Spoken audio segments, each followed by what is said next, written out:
बाहुबली सांसद बृजभूषण शरण सिंह का आपराधिक ग्राफ तो बड़ा है ही, उनके अंदर संरक्षण देने वाले के खिलाफ गिरगिट जैसा रंग बदलने की फितरत भी आला दर्जे की रही है।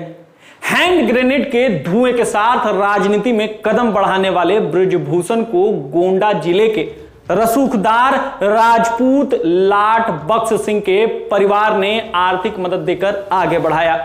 लेकिन आरोप यह भी है कि बृजभूषण सिंह ने मौका पाते ही परिवार के रविंदर सिंह की हत्या कर दी। हालांकि बृजभूषण सिंह ऑन कैमरा स्वीकार करते हैं कि उन्होंने रविंदर सिंह की हत्या नहीं की, बल्कि रविंदर को मारने वाले को गोली मारकर हत्या कर दी।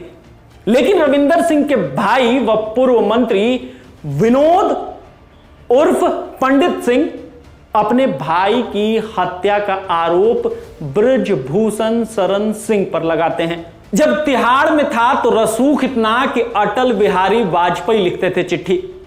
आपको बताते चलें कि जब अंडरवर्ल्ड डॉन दाऊद इब्राहिम के शूटर को संरक्षण देने, हथियार मुहैया कराने के आरोप में बृजभूषण सिंह को दोषी पाते हुए टाडा कानून के तहत जब तिहाड़ जेल भेजा गया, जब तिहाड़ जेल में बंद कर दिया गया, तब प्रधानमंत्री अटल बिहारी वाजपेयी ने उनकी मदद की थी। हौसला अफजाई करते हुए, वीर सावरकर का उदाहरण देते हुए धैर्य रखने और जेल से शीघ्र रिहाई होने का पत्र लिखा था। इस कांड के कुछ छींटे कांग्रेस के दिग्गज नेता और मंत्री रहे कल्पनाथ राय पर भी पड़े थे। तब पूर्व प्रधानमंत्री चंद्रशेखर ने मामले में हस्तक्षेप करते हुए कहा था कि कल्पनाथ राय पर लगाए गए आरोप बेबुनियाद हैं। दोबारा प्रधानमंत्री पद की शपथ लेने के बाद वाजपेयी जी ने इस मामले में बृजभूषण शरण सिंह की फिर मदद की, जब भाजपा ने उतारा दूसरा प्रत्याशी। आपको बताते चलें कि जब चुनाव होना था, उसके ठीक बाद लोकसभा चुनाव में आम चुनाव के दौरान भाजपा ने गोंडा की सीट से घनश्याम शुक्ला को अपना उम्मीदवार बनाया। यह बात बृजभूषण शरण सिंह को अच्छी नहीं लगी।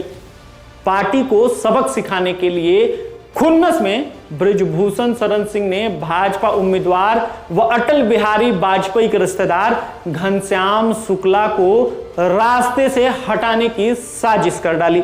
मालूम हो कि चुनाव के दिन से पूर्व घनश्याम शुक्ला की सड़क दुर्घटना में मौत हो गई थी। उनकी पत्नी नंदिता शुक्ला ने सड़क दुर्घटना को षड्यंत्र पूर्वक की गई हत्या बताया था और आरोप बृजभूषण शरण सिंह पर हत्या का लगा। मामले के जांच की मांग की गई थी।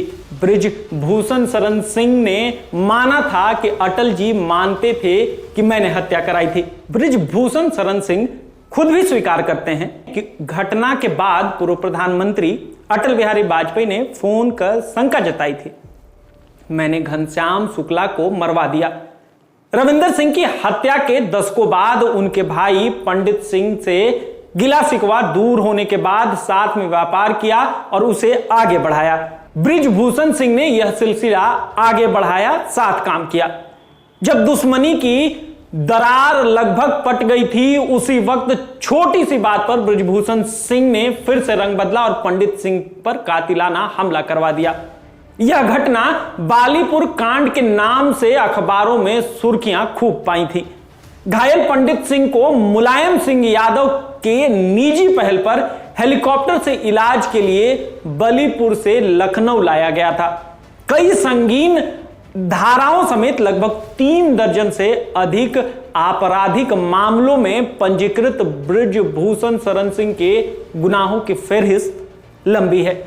आपको बताते चलें कि हिंदुत्व का चोला ओढ़कर बृजभूषण सिंह सारे अपराध करते रहे।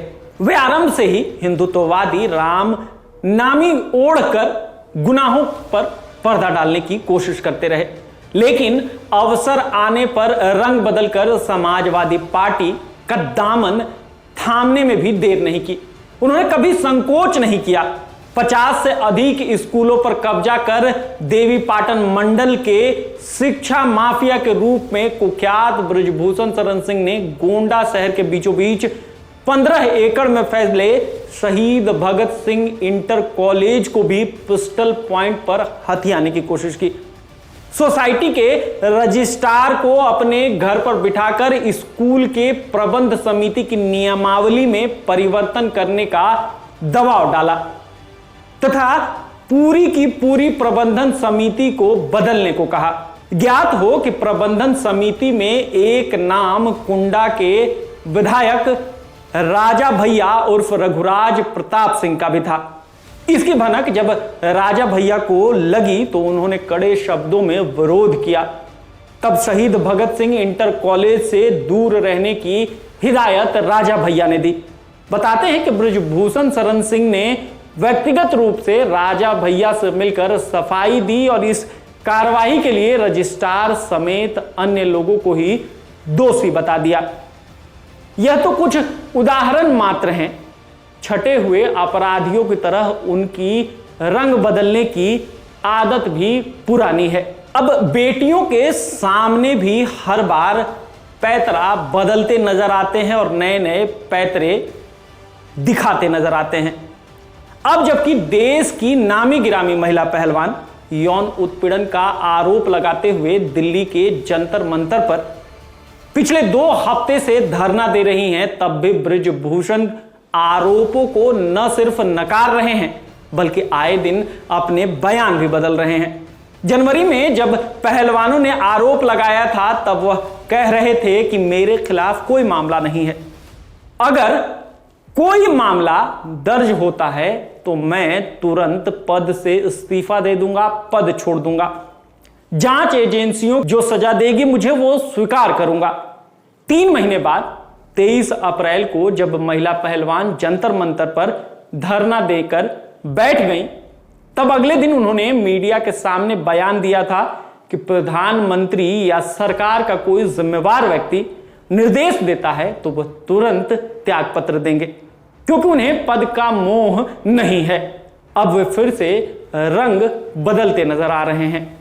पहलवानों को झूठा साबित करने के लिए और बचाव में शिलाजीत का सेवन नहीं करने के साथ साथ ओलंपिक बजरंग पुनिया का विवादित ऑडियो जांच कमेटी को सौंपने की बात दोहरा रहे हैं। ताल ठोक कर कह रहे हैं कि सभी पद चाहे सांसद हो अथवा ओलंपिक संघ के अध्यक्ष का हो, चुनाव लड़कर जीते हैं, किसी की कृपा से प्रसाद के रूप में नहीं पाया। यानी कि जो बृजभूषण शरण सिंह कल तक प्रधानमंत्री के एक इशारे पर इस्तीफा देने को तैयार थे, अब क्षेत्र की जनता को ढाल बनाकर पेंच और पैतरा दोनों बदल रहे हैं। लोकसभा के मद्देनजर नहीं हो रही है कार्रवाई। ऐसे में सवाल खड़ा होता है कि भारी कौन है, भारतीय जनता पार्टी अथवा आपराधिक पृष्ठभूमि वाला एक सांसद बृजभूषण शरण सिंह। फिलहाल पार्टी के चुप्पी से यह निष्कर्ष निकल रहा है कि पार्टी 19 पड़ती जा रही है।